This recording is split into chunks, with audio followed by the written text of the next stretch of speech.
kasama! Magandang umaga pong muli. Ngayon po ay 25 ng Pebrero. Ang ating araw ay Miyerkules, tama ba ako? Yes po. At ang ating oras ay Alas 11:02 ng umaga. At Tony Ferdy, Mr. Sex Appeal, pogi na, macho pa nga, Oh, Tomasyo. yeah. Bumabati sa inyo ng mabuhay po kayo at lahat ng ugat sa inyong katawan. Oh, yeah. Kasama si Miss Juvie de Guzman. Man. At ngayon po ay bagamat yung tinatawag nilang EDSA, People Power Day, Yes. ay sa taong ito ay hindi idineklarang holiday. Kanya may trabaho po ang lahat ng mga otaw. Yan. Opo. Pero may mga paaralan na sila na ang nagdeklara Nagkusa. na walang pasok. Ayun. Kaya nga, di ba kahapon nagagalit yung iba Opo. na mga mambabatas, lalo na yung mga sinasabing makabayan daw sila, na hindi naman ako sigurado kung totoo, na dapat daw magkaroon na ng batas na nagdedeklara every year, automatic, na Holiday. ang February 25 ay holiday. Eh, sila naman ang nasa Nakapwesto sila. nakapwesto. Sila ang mga mambabatas. Eh, baby, sila ang Gumawa na. alay. Eh, di gawin ninyo eh. Alay. Yung mga are. Pero Tony, tama naman din sa iba. Yung iba, tama kasi in the sense na kung ito'y gagawing holiday, pwedeng mapag-aralan ng mga kabataan yung tunay na nangyari noon. Hindi, ang problema, sino bang tunay? Di ba? Divisive yan eh. Divided ang opinion dyan eh. Sinasabing tama daw yung nangyari, sinasabing extra-constitutional. At ngayon, di ba noon, dati eh, sinasabi nila, people power, maigit na tanggal ang diktadurang Marcos. Eh, sinong nilagay nyo ngayon? Di ba? Si Marcos din yung anak. Hindi malaman sa inyo. Eh, mga luhong RA. Alay siya. Oo, anyway, bumalik tayo sa mga pangyayari ngayon Opo. na kahapon po ay may nangyaring press con, di ba? Yung pinag-uusapan natin. Hindi natin ma-report ng maayos kahapon kasi ongoing pa eh, kasabay eh. Yes, Actually, naanyayahan po tayo. Siyempre, pinili natin yung ating katungkulan Opo. dito sa DWIC, sa Aliw Broadcasting. Opo. At eto po kasi, naalala ko yung sinabi, kamakalawa lamang ni Senator Panfilo Lacson na siya ngayong puno ng Blue Ribbon Committee na sinasabi niyang ang mga ebidensya daw laban kay Pangulong Marcos ay tsokolate, Anong ibig sabihin nun? Hershey. Hearsay. lang. Oo, hearsay. Ibig sabihin, Walang katotohanan. chismis, lang. marites. At hinamon pa niya. Hindi na suntukan naman ha. Opo. Oo. Si House Minority Leader Egay Erice Oh. at si Congressman Titinho. Conching Tinyo. Opo. O Titinyo. O, di ba? Ginawa. Sabi niya, hoy, Titinyo. Sabi ni Ping Lacson. Ano sabi? Ba't hindi na kayo mag-imbestiga? Ngaw-ngaw kayo na ngaw-ngaw na may kinalaman si Pangulong Marcos sa flood control scam. Oh. Eh, puro hearsay naman. Ayun. Ano ba yung sinasabi ni Senator Lacson na hearsay? Yun nga ang hindi ko maintindihan. Kasi di ba, merong nagtuturo naman direkta Oh. kay Martin Romualdez Opo. at kay Pangulong Marcos. Hindi ko maintindihan kung sinong nagturo ng mga konsepto ng batas na hearsay kay Senator Lacson. Baka yung legal luminary ni Senate President Soto na nagsabing hindi daw unanimous yung desisyon na binabasura yung impeachment at wag daw sundin yung utos ng Korte Suprema. Baka yung legal luminary na yon. Oh. Baka yun din yung legal luminary na sinasabing kahit alipustahin mo ang Korte Suprema, hindi contempt yun, ano? Sariling batas niya yun. Pag Din gano'n. yun eh, dekano yun eh, ng law school, ng One Ball University. Oh, no! Yun nagturo sa kanila. Grabe. Ayun, alam niyo po, Senator Lacson, ang hearsay ay ito. Sabi ni Juvie, babaero daw si Victor. Bakit? Naikwento sa kanya nung kaibigan niya. Yun ang hearsay. Naikwento, hindi mo personal Narinig o na nakita. Yun. Ngunit nang sabihin ni Guteza na siya ay nagde-deliver ng pera, male-maleta kay Martin Romualdez at siya mismo ang nagsasabi siya ay nakita niya, naranasan niya, nandun siya mismo ang gumawa. Hindi po hearsay yun, Mr. Chair ng Blue Ribbon. Totoo yun. Yan ay eyewitness account. Yun. O ngayon, hearsay ka ng hearsay kay Pangulong Marcos. Ngayon, may lumabas na 18 dating mga marino. Kahapon, Opo. nagsagawa sila ng isang press con at ipinakita ang kanilang sinumpaang salaysay. Ha? Abit-abit. Affidavit. Affidavit. Oo. Apo. Kasi sa probinsya noon Abit-abit. pupunta yung mga yung mga ordinaryong tao punta sa opisina. Opo. Turne, sabi sa tatay ko, turne. Kami po yung magpapagawa ng abit-abit. Abit-abit to plus. Ang kinakabahan. Abit to plus. Na wala yung papel de ahensya, yun. Ayan. Minsan nga, nililibre na ng tatay ko yun. Kasi sabi ko, bakit nililibre nyo? Tay, sabi niya, nagsanla na nga yung tao kasi walang pera. Sisigilin mo pa yung affidavit. Nakakaawa naman. Wala namang tayong puhunan dyan kundi papel. Opo. Anyway, ang affidavit, Mr. Senator Lacson, ay entitled to full faith and credit on its face. Yan po ang legal principle that governs affidavits. Yes. Ibig sabihin, kung hindi rin lang magkakaroon ng dahilan na ito ay huwag paniwalaan, dapat ito'y paniwalaan. Bakit? Dahil ito'y sinumpaan sa harap ng notaryo. Sworn. Sinumpaan. Okay. Ngayon, meron ding principle, pero ito ay sa rules on evidence. Opo. Na kapag nagpresenta ka ng affidavit sa court at hindi mo hinarap yung nagpagawa ng affidavit, that is hearsay. Oh, totoo yun. Totoo yun, Mr.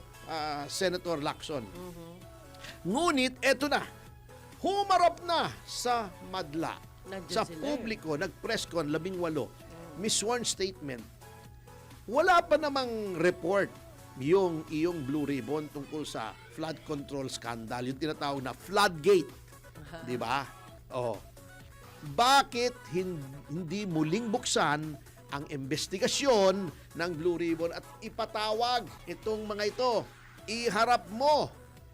Paupuin mo ron sa Blue Ribbon. Pasumpain mong muli sa harap ng Blue Ribbon. Opo. At ikaw ang magtanong at hayaan yung mga ibang senador na tanungin itong mga ito kung Opo. totoo o hindi na sila ay nag-deliver ng pera mismo kay Pangulong Marcos Jr. na sinasabi nila. Opo, yun nga. Sinabi nila Kumalat sa yun. 2 lugar, sa Forbes Park at Sa Baklaran. saan ba yun? Sa Paway ba yun? Paway. Paway, di ba? Paway pala. Hindi naman sa Hawaii, ano? Malayo naman yun, ano? Oo. Paway. Oo. Sa Paway, doon mismo sa Ilocos Norte, Opo. sa bahay doon ni Pangulong Marcos Jr. Yan po, hindi na po hearsay yan. Ba't hindi hearsay? Yung mismong nag-deliver na po ang nagsabi. Ang hearsay po, halimbawa, ako nagsasabi, sinabi sa akin ni Marine Sergeant Tubi, di ba Tubi yung isa? Oo, ang apelyido na Tubi. Sabi niya, kinuwento sa akin Marine Sergeant Tubi. Nag-deliver daw siya ng pera kay Marcos Sr. Hearsay yung akin. Opo. Pero kung si Tubi na siyang nag-deliver Totoo yun. ay nagsagawa ng sworn statement at humarap sa media at sinabing siya ay nag-deliver direct evidence with eyewitness account po yun, Mr. Lacson. At Okay. dapat yun matibay na patotoo po yun at dapat yun ay ipatawag nyo kung gusto nyo i-cross-examine ng mga senador, hindi lamang inyo. Kayo. Opo. Kasi expected na po namin na i-cross-examine nyo yan kasi wala na po kayong ginawa, Mr. Lacson. Umpisa't mulat sa pool na kayo ay naging chairman ng Blue Ribbon at pinalitan nyo si Senator Marcoleta na pagtakpan si Marcos Jr. at si Martin Romualdez. So expected, pero subukan natin. Di ba? Oo. Bakit hindi nyo gawin? Sa Blue Ribbon, the ball is in your court. You're holding the ball. Hawak mo ang bola mo. Teka muna, hindi yata maganda dating noon, ano? Hawak mo ang bola mo. Wag Oo. yun. Wag yun. Di ba yun ang expression sa Ingles? The ball is in your court, di ba? Oo, di ba? hawak mo ang bola. Oh, yeah. Ikaw na bahala kung anong gagawin mo sa bola. Pipisil-pisilin mo, kakamutin mo, Kakabutin talaga. kukuskusin mo, Grabe. Pero hindi, baka meron silang sinumpaan, attorney. Na bola? Si dating Senator Lacson, baka may sinumpaan na huwag kang mag-alala, ako bahala sa'yo. O, baka yun may nga ang ganon. sinasabi, di ba? Kasi yun ang sistemang dumarating sa taong bayan. Di ba kwento yun nila. nga ang sinasabi, nakatanggap daw. Oo. Although hindi naman natin nilalagyan ng Hindi pa mali natin siya alam kasi yun. tumatakbo sila. Opo. Baka kailangan ng kontribusyon, binigyan kasi kapartido naman. Yun. Hindi ko naman sinasabing tumanggap sila ng suhol. Very clear po yan. Wala po akong inaakusahang tumanggap ng suhol si Senator Lacson at si Senate President Soto. Ito yung mga campaign contributions. Yun. Doon sila ay tumatakbo kasi kaalyado naman sila di ba ga? Kapag sila. In return naman, nakita naman natin, may kapalit naman. Pero Ayun. wala namang, walang masama legally, pero politically, hindi maganda na pagtatakpan mo.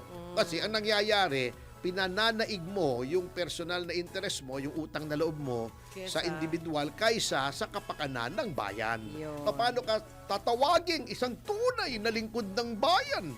Kung ganyan ka. Di ba? Ba't tumatawa ka? Natutuwa ako sa diction mo. Parang nagte-text to no?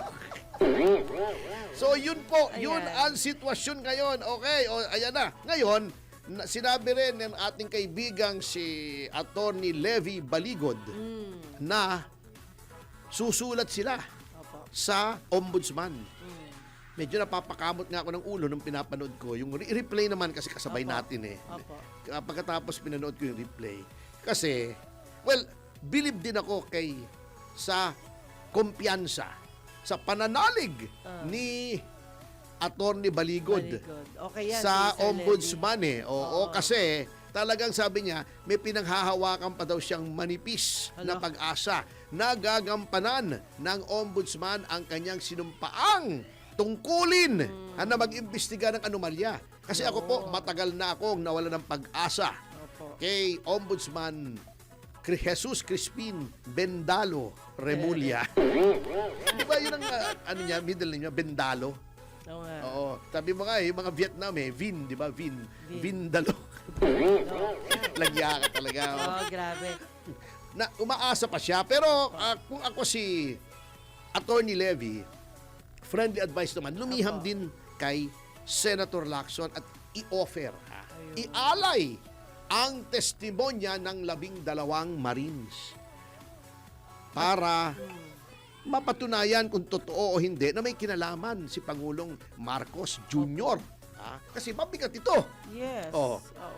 Kasi alam mo, tingin ko natunugan nila may mga lalabas na ganito Opo. Kaya nagmamadali sila na yung impeachment complaint ay kunin yung kingkoy na impeachment complaint ni Attorney De Jesus Ayaw. na manipis. Manipis din ang pag-asa. Manipis. Oo. Ala. Na ito ay iproseso na at ito ay i-deny na para 1 taon na walang Apply apply ulit. ulit ng impeachment laban kay Pangulong Marcos kasi ito mabigat na ebidensya to Opo. Personal knowledge ito, nagde-deliver ng pera. At kita mo naman meron na ba, ewan ko meron na bang tugon ang Malacanang dito sa mga sinabi? Hinahanap ko kanina sa internet, wala akong nakita eh. Wala pa. Wala pa, no? May tugon na ba? May sagot na ba si Ante Claire? Wala pa. Hinahanap ko kaninang umaga pagkagising ko eh. Habang ako'y nag-aalmusal, hinahanap ko. Hindi. Wala eh. I-review niya, isasagot niya, sir.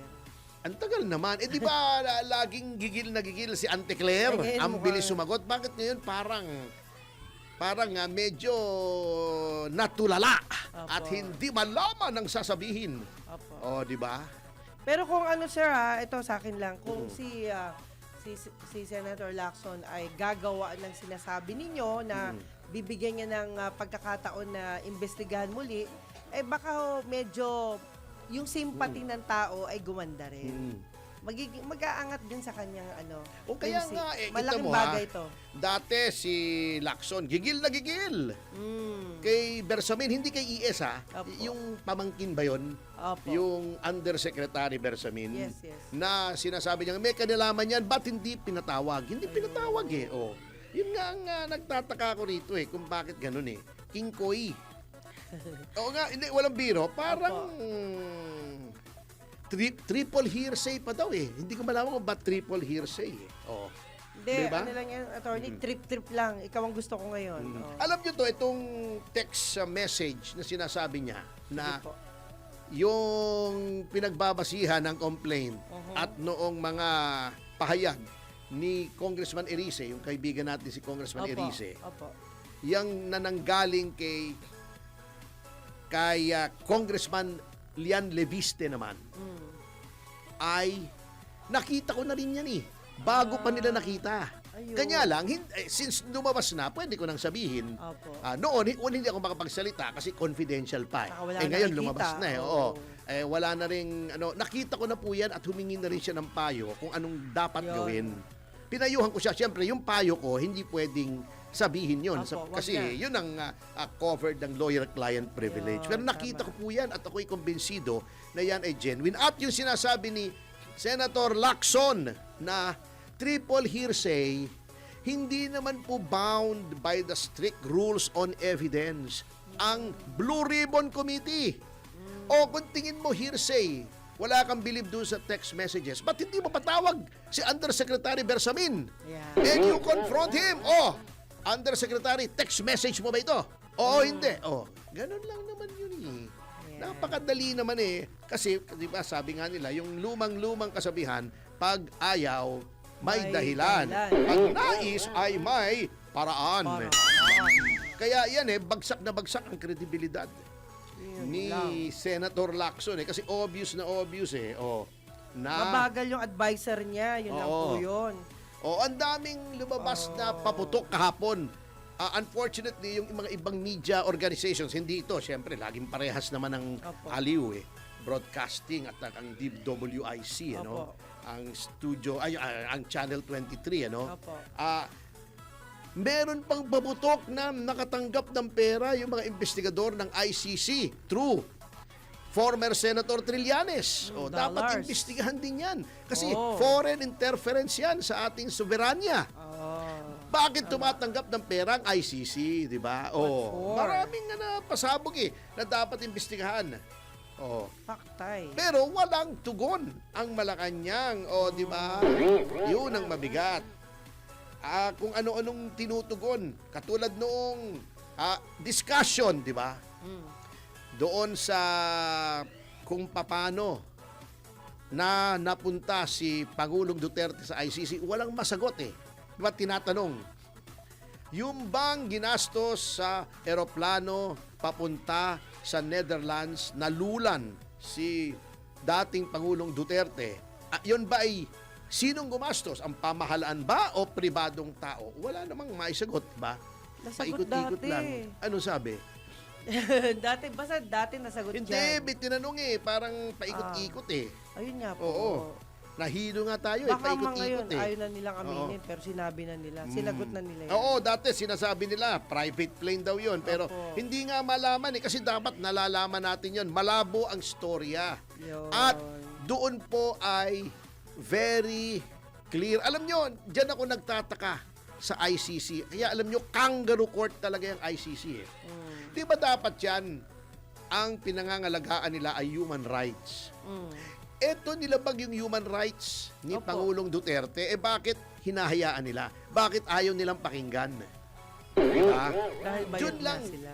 Hindi nga, yung may alegasyon na bayad. Number two, alam niyo yung ICC, diniscuss ko na yan kailangan niyang i-justify yung existence kasi yung ICC, International Criminal Court, kini-question na ng maraming tao kung bakit Yes. meron pa yan kasi walang silbi Correct. They have to remain relevant. Ang Amerika nga ayaw na magbigay ng pera dyan. Hindi na Correct. kinakilala dyan. Di ba? Inano na nga, binigyan na nga ng mga sanction yung mga hurado Yes, ng oo. ICC. Hindi na nga sila pwede makipag-transact sa mga bangko sa Amerika. Yung mga credit card nila, hindi nila magamit. Hindi sila pwedeng pumunta sa Amerika. Pinatigil yun, Oo. di ba? Hindi lang Kaya, kailangan nila ng isang malaking isda na ipakikitang kami ay may silbi pa. Ayun. Kasi meron pang sex scandal yan di ba? Yes, yes, O opo. kung saan-saan ang iskandalo na papapunta yang ICC. Marami nagsasabing walang silbi yan. Hindi naman yan mapatulan. Yung mga malalaking bansa, yung mga maliliit lang. So, double standard. At yun nga, uulitin ko po, bago tayo mag-break, ang pinakamalaking dahilan na dapat nasasaktan ng ating damdamin. At palagay ko naman nasasaktan ng damdamin ng karamihan ng mga Opo. Pilipino. Kasi nga, di ba, noong eleksyon, last year, Yeah. nangamote yung mga kandidato ng pamahalaan dahil nga kinidnap nila si Pangulong Duterte. Masagwan dati. O, di ba, nagbibiro pa nga tayo Opo. Sabi natin, ang pinakamagaling na campaign manager ng oposisyon ay si Pangulong Marcos Jr. himself. Kasi sa lahat ng ginagawa niya, tumitibay yung oposisyon, di ba? O, ang pinakamasaklap dyan para sa atin, yung ating dating Pangulo, na minahal ng karamihan ay nililitis ng mga banyaga na wala namang alam kung anong tunay na pangyayari rito pagdating sa drugs. Oo. Hindi naman silang nakinabang Tayo pagkatapos silang magpapass judgment, yan ang mabigat yan. Opo. Yan ang hindi dapat patawarin, ulitin ko. Yan ang hindi natin dapat patawarin na ginawa ng administrasyon na to. At sa notang yan, mga kasama, ay magbabalik ang Yes, Yo, Topacio. Pagkatapos sa mga commercial information, malalahanap ko ay kasi news, breaking news, at natin sa mga kung ano ng mga tsura nating oras. Alas 11:25. Nagmaga! 1, 2, 3! Yeba! Pilipinas, narito na ang tamang balita sa oras na ito. Sakaling umusad ang impeachment, VP Sara posibleng imbitahan sa pagdinig ng Justice Committee. Para sa detalye, Patrol 30, Jelly Mendez. Posibleng imbitahan ng House Committee on Justice si Vice President Sara Duterte sakaling umusad ang impeachment complaint laban sa kanya. Ito ang kinumpirma ni Committee Chairperson at Batangas Representative Jervy Luistro kung matutukoy na sufficient in form and substance ang alinman sa apat na impeachment complaint na inihain laban sa pangalawang Pangulo. Ayon kay Luistro, hindi nila oobligahin at nakatutende pa rin sa Vice Presidente kung siya ay dadalo sa pagdinig. Sakali namang dumalo si VP Sara, pagpapakitaan niya ito na ginagamit niya ang kanyang karapatan sa nararapat na proseso. Una nang sinabi ni Luistro na nakatakdang ikasa sa Lunes ang initial hearing hinggil sa apat na impeachment complaint kay VP Sara para sa determinasyon ng sufficiency in form and substance. Anya gagawin din nila sa impeachment ni VP Sara kung ano at paano ang kanilang ginawa sa impeachment ni Pangulong Ferdinand Marcos Jr. kung saan ay pagbobotohan ng mga miyembro ng komite ang bawat reklamo. Aminado si Luistro na posibleng maging mahaba ang paghimay at pagtukoy sa mga reklamo dahil magiging per impeachment at per grounds ang gagawin sa deliberasyon. Ito si Patrol 30. Jelly Mendez nag-uulat para sa impinang may todong lakas sa DWIZ. Nagbabalita ng tama, naglilingkod ng tama. DWIZ News Catch Up. News Catch Up. Samantala, PNP Chief ipinaubaya na sa mga regional commander ang pagtataas ng alert status kasabay ng 40th People Power EDSA Revolution.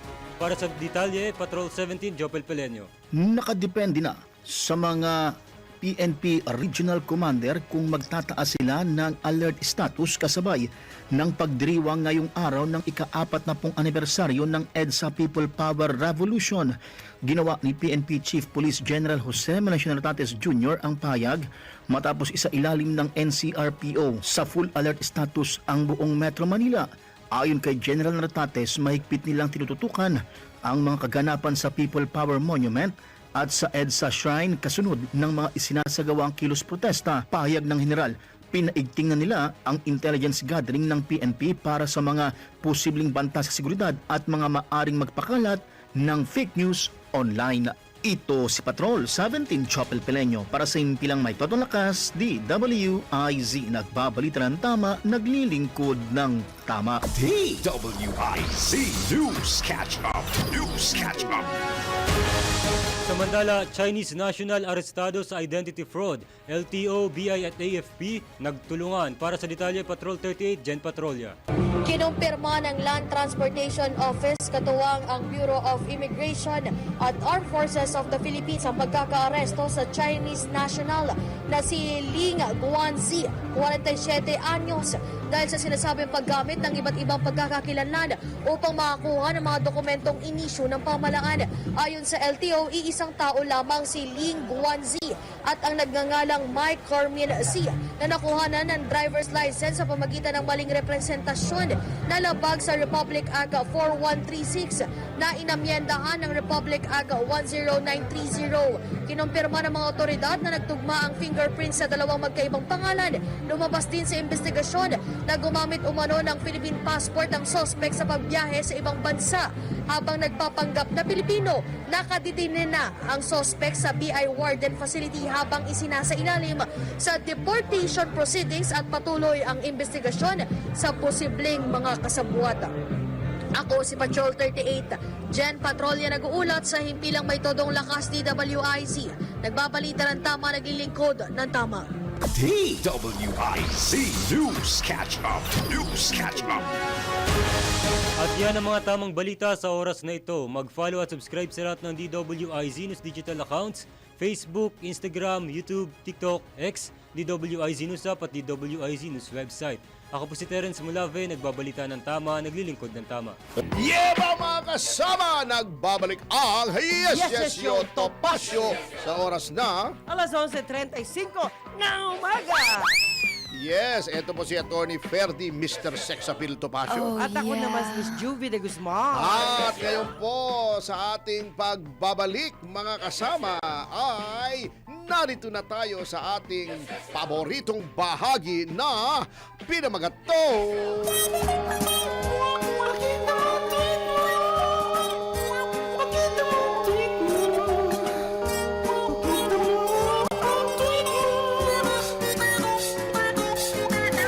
Pakita mo, tweet mo, uy! Oy, landing na, attorney. Well, alam ko na. Una ko. Yan. Attorney, pagbati po pinapabot natin kay... Teka, batiin muna nating muli ng belated happy birthday si... Veronica Lim Estrada Lim. Yeah. Thank you so Lim. Lim. Ay, talagang masaya po siya. Oo. Yan, salamat po. And of course, yung mga Inner Wheel at saka yung Rotary Club ng Caloocan. At mga kasama, muli huwag kayong tatangkilik dito sa MaxiCare at nambabastos na naman ang kanilang advertisement. MaxiCare po, huwag niyong tatangkilikin yan hanggang hindi tumitigil tong singit ng singit na advertisement nila. Kala nyo, nakakatuwa kayo Ayan. Okay, Kapitan, si Master Mariner Rolly Durana, salamat po. Terry Bagalso, Susan Cambry ng Filipino Mirror and Company, Arlene Ong, Michael Delara, Jun Saigo, hi sir. Ay, meron ka ba? Meron ka ba ngayon sa Wala pa po, Filipino sir. Next Mirror? week daw, next week. Ayan. Okay. At syempre, mga kapatid natin, salamat po sa inyo, ha. Oo. Hi. Ang dami ko ng reserve dun Hintay-hintay lang. Itong kasama natin yung kamukha ni Rene ko, mas gusto ko yung tsura niya pagka nakaluga yung buhok ko. Oh, mas cute. Di ba? Wow! Di ba? Talaga napansin din. Chicks na chicks. Naging jabae. No. Oh.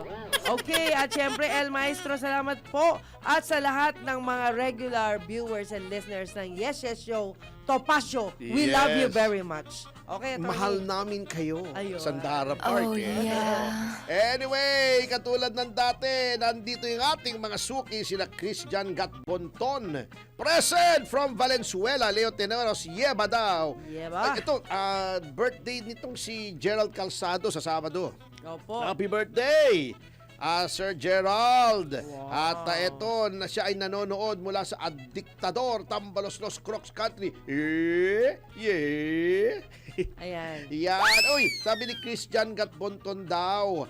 Shout out kay Christy Fermin at Ogie Diaz. Hi. Mark Anthony Perez, good morning, Attorney Topacio. Yung ginagawa ng prosecution ng ICC, taken out of context mga pinipresenta nila, lalo na yung video. Maling-mali ang interpretasyon just to fit their narrative. Siyempre, prosecution yan eh. Opo. At sabi nga, may alegasyon nga na binayaran eh. Jose Maria Mesa, Hi. FYI, they are blocking messages. Mine rin sa YouTube na aray sa kabilang parlor. Ay, ang YouTube yata, ang may control niyan, yung kabila. May nakuha ko report, ikikwento ko sa inyo. Opo. Yan, okay. Joylyn Suarez, binugbog at nilampaso ni Kaufman si Butoyan sa opening statement niya. Yan, oo. Eto po, nandito si Leo Teneros. Bumabaha na ng ebidensya, wala pa rin ginagawa ang gobyerno. Alam na, i-expect natin gawin ng gobyerno, di ba? Oo, Maxi Care, pumasok ka na naman. Akala mo, nakakatuwa ka. Wala. Pinagtitripan ko yung mukha ni Luis Tro, pinasukan mo. Pambihira ka naman, oo. Mali yung ginagawa niyo yan, eh. Oo. Pambihira, Yeah, Attorney gandang-ganda ako kay Peralta. Luis Tro, eh.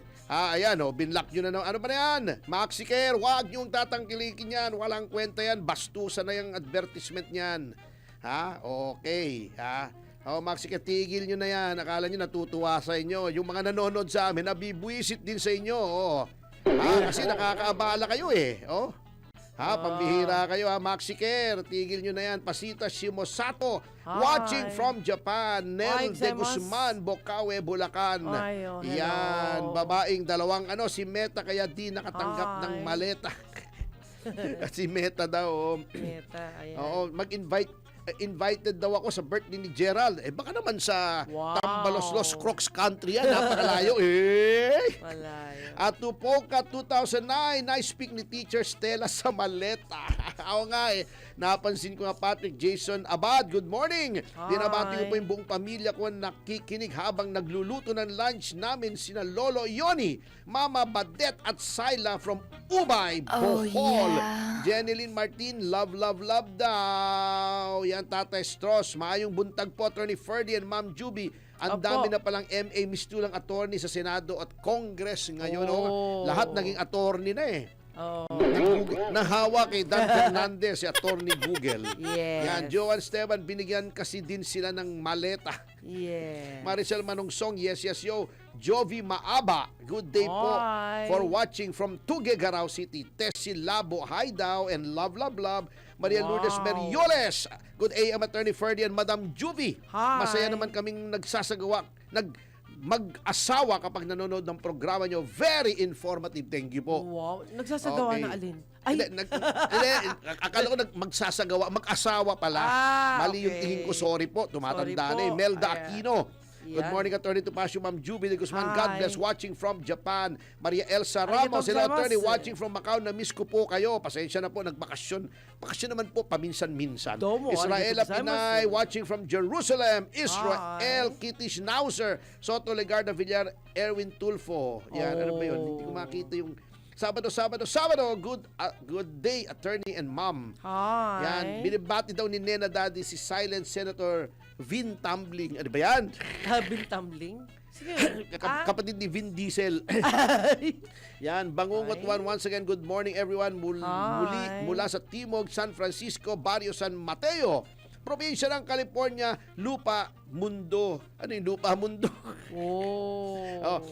J.R. Mabico, hindi na daw sila naawa sa mga tao. Bernard Asuncion, Marines daw, ibig sabihin, Mammoth Affidavit remains in Noble 18 soldiers. Galing talagang gumawa ng acronym nito si Bernard Asuncion. Galing. Nep Drox, good morning, Attorney and Miss Juby. Hi. JBE, may maleta din. Ano ba yan? Oo, Maria Elsa Ramos. ano masasabi mo doon sa mga bagong lumabas na Marines? Nag-komento na po tayo kanina. At may second batch pa daw, sabi ni Attorney Levy. Opo. Isang beses tatawagan ko sa Attorney Levy at baka pwede siyang kahit Zoom lang dito Yes, sa atin. Attorney Okay. Baligod. Okay, at sino pa ba? Meron pa ba? Joylyn Suarez. Yeah. Ay, nabasa na natin yan.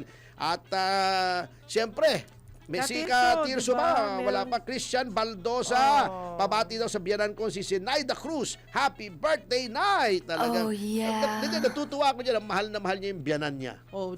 Bira yun. Mm.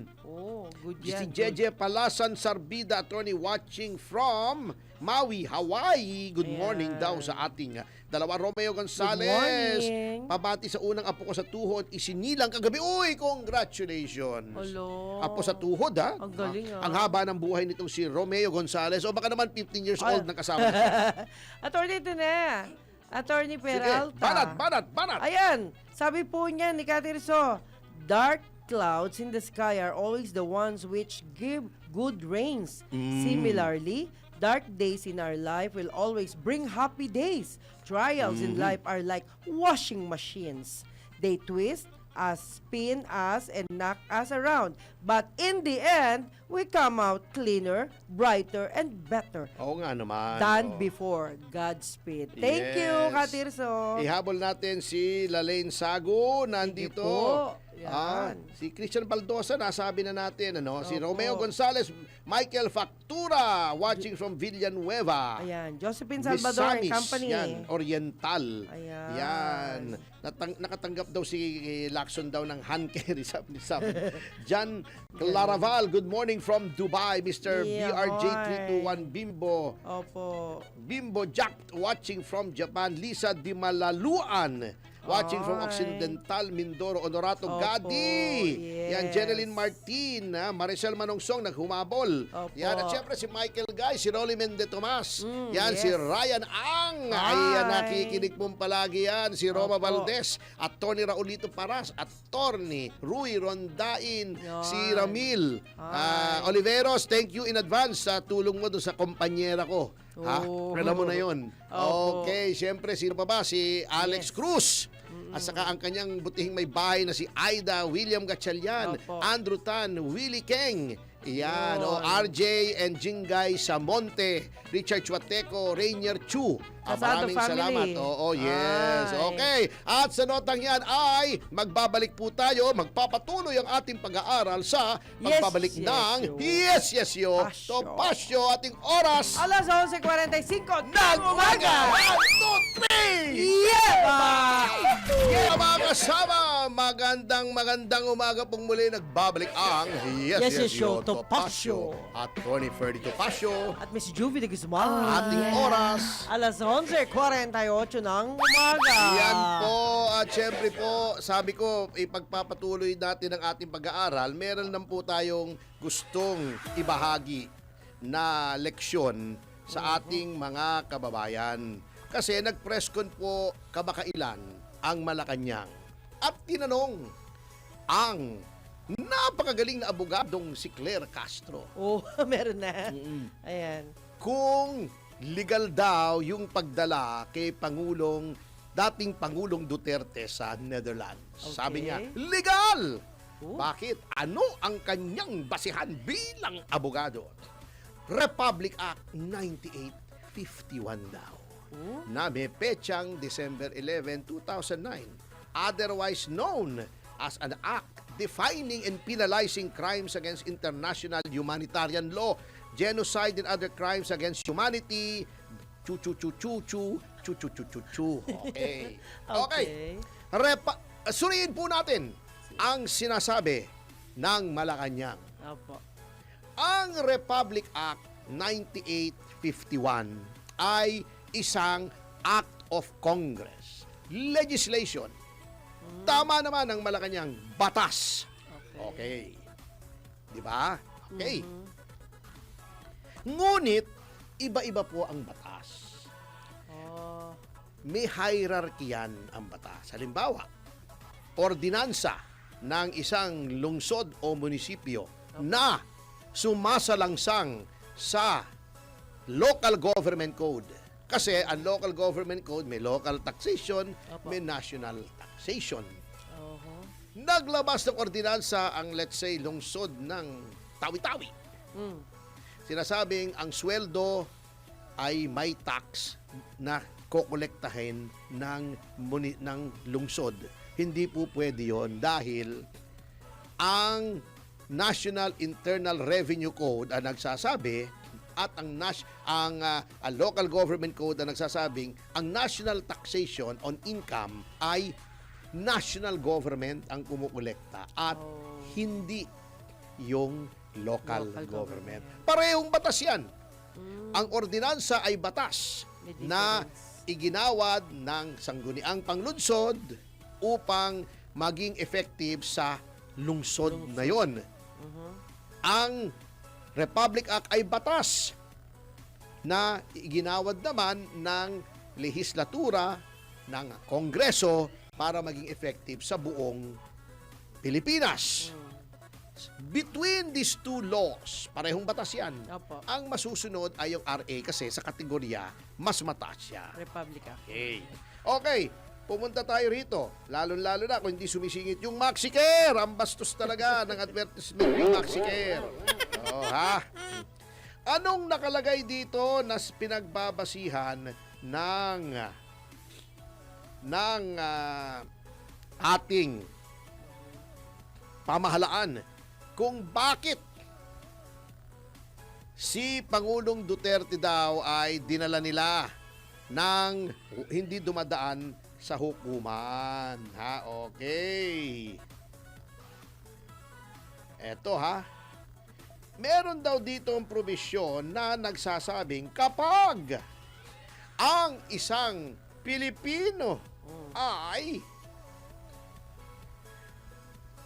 iniimbestigahan na ng isang foreign tribunal, isang hukuman o isang tribunal sa ibang bansa, ay pwede na itong hindi litisin dito at isuko doon sa ibang bansa. Okay. Okay. Ito ba ay batas? Okay, tama po, batas. Ito, lahat ba ng batas ay dapat sundin? Hindi. Kailan? Kung ang batas na ginawa ng Kongreso ay labag sa saligang batas. Bakit? Parehong batas, saligang batas, batas ng Kongreso. Sabagkat ang pinakamataas na batas, the highest law, is the fundamental law, which is the Constitution. Okay? Lahat ng batas na kumukontra sa probisyon ng konstitusyon ay hindi pwedeng ipatupad. At hindi pwedeng amyendahan ang konstitusyon ng isang pangkaraniwan lamang na batas na ginawa ng Kongreso. Hindi mo pwedeng ibahin ang saligang batas. May probisyon sa mismong saligang batas kung paano siya maaring susugan o amyendahan. People's Initiative, Constituent Assembly, Yun. Constitutional Convention. Okay. Anong diferensya nitong probisyon ng 9851 na labag sa konstitusyon? Number 1, yung kapag ang isang tao ay dililitis na ng foreign tribunal, ay hindi mo nalilitisin dito. Bakit? Labag yun sa not only sa Constitution, but the general principles of international law. Dahil kinilala mo ang jurisdiction ng foreign tribunal dito sa iyong bansa.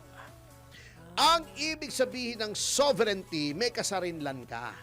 Walang dapat masunod dito sa ating bansa kundi yung ating mga authorities. Ano yung authorities? Pangulo bilang executive. Ang Pangulo ba ng Indonesia pwedeng utusan ang ating mga sundalo? Hindi. po. Dahil we are sovereign. Judiciary. Kapag mayroon bang desisyon laban sa isang Pilipino, halimbawa, divorce. na nanggaling sa ibang bansa, pagpalagay na natin Amerika, very common yan. Opo. Pag dinala mo ba dito, automatic, hindi dadaan sa ating hukuman. Divorce lang yan, ha? Paglilitis Divorce pa lang rin. yan. Oh. Kailangang ilitisin muna at patunayan mo na yung judgment na yan na galing sa ibang bansa ay hindi lamang tama ang pagkakuha. Ibig sabihin, genuine, origyan, Opo. hindi peke. Ngunit, ang mga probisyon nito hindi lumalabag sa ating batas. Always and in the final act, batas natin. O, ang batas ba sa Amerika, pwede mong patupad dito. Ang batas ba sa Vietnam, sa Malaysia, sa Russia, pwede mong ipatupad dito. Hindi! Batas natin ang nasusunod dito. Ayun. Di ba? Opo. Halimbawa, hapon, pumunta rito, nakapagrelasyon sa isang 16-year-old. Sasabihin nila, hindi, sa Japan, ang batas namin, 16 years old, pwede na Pwede na. makapag-sexual relations. Hindi pwede. Nangyari sa Pilipinas Iba yan yung eh. Pilipinas. O, ganun din po yan. Ngayon, may sinasabi sila, international treaty, etc., etc. Tanungin ko, sagutin sana ni Claire Castro. Kasi minsan hindi siya sumasagot eh. Number 1, cross-examination. Attorney Castro, which is higher in the hierarchy of laws? The Constitution or an act of Congress? Number 2, what is the status of a treaty signed by the Philippines in relation to the provisions of the Constitution? Ang sagot po dyan, Attorney Castro, ang isang tratado, hindi tarantado alam ko marami niyan sa Kongreso at saka sa Malacanang, ang tratado o treaty only has the stature of an act of Congress. Anong ibig sabihin? Ang katumbas lamang yan dito sa ating bansa pagdating sa hierarchy o ranggo ng batas ay parang batas na ipinasa ng Kongreso. Hindi pa rin pwedeng manaig laban sa konstitusyon. Anong nakalagay sa konstitusyon? No person shall be deprived of life, liberty, or property without due process of law. What is due process? A law that hears before it condemns. Ibig sabihin, may paglilitis. Anong paglilitis ang kinakailangan bago mo isurrender ang isang mamamayan ng Pilipinas o kahit isang hindi mamamayan na naririto lamang sa Pilipinas kahit banyaga? May extradition law po tayo. Yun ang due process. Yun po, hindi basta tuturo mo itong batas, tuturo mo yung mga tratado. Para ka naman tratado niyan eh. Tratado ka pala eh. Tratado ka ng tratado. Hindi po pwede. Kaya wag niyo na po kami bulahin. Malacanang, wag na ko nang bulahin. Alam na po namin na BS yang sinasabi ninyo. At sa notang yan mga kasama ay magbibigay dana tayo sa susunod na programang Teka muna. take two. Sorry, Direk. Hindi, kailangan talaga nating tandaan na ang susunod sa atin ay walang iba kundi ang Senyor Balita. Kasama si Senyor Ray Pacheco, kaya kami po ay nag-iiwanan ng mga katagang susupil sa inyong kasalanan. Kasalanan. Hindi mo sa iyong kaisipan. Ay, di ba kikitil? Wala, ano ba? Ano sabi mo? Ikaw ang leader eh! Ikaw ba? Take two! Sabi mo? Teka. Menebestes! Menewalan mo. Ano sabi mo? Kikitil? Hindi! Hindi. Nangyari mo yung replay! Ano? Teka mo. Sige. Ayan, yan. Sorry, Mr. Hindi mo sa inyong kaisipan na Wag magkiki-approve! Yeah! Yes! See you tomorrow! Si Mr. Yes Yes Yo at